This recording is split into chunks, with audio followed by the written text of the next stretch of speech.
Subukan naman natin mag-rip test. No?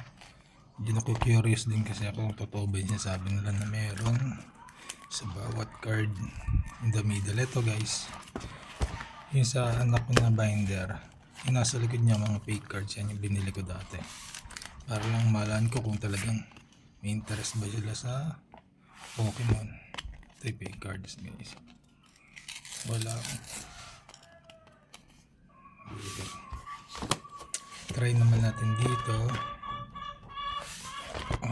Dito ba ano meron dito? Korean. Yung Korean hindi ako sure guys kung ano meron. Ano? Ito guys ay Korean na card. I'm not sure kung anong kasi wala pa akong nakita ito Korean card. Subukan natin. Oh, meron siya guys. Blue. Sa Korean card. Yun yung legit. Tapos dito naman tayo gumawa sa Japanese. Ito yung binili pa sa nakabalkan rin ito nung binili sa Japan. Pasalubong sa mga anak ko. No. Tito-tita nila. Tingnan natin. Japanese card. Meron nga. Ito guys. Same siya nung Korean. Kahit ba saan parte. Ito yung fake wala.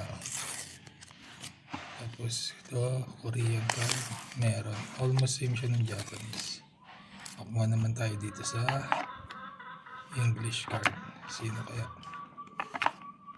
Ito. Spiritomb. Natin. Ay, meron nga black line. Ayan. Patunay nga na legit yung ganitong card na. Okay. Good.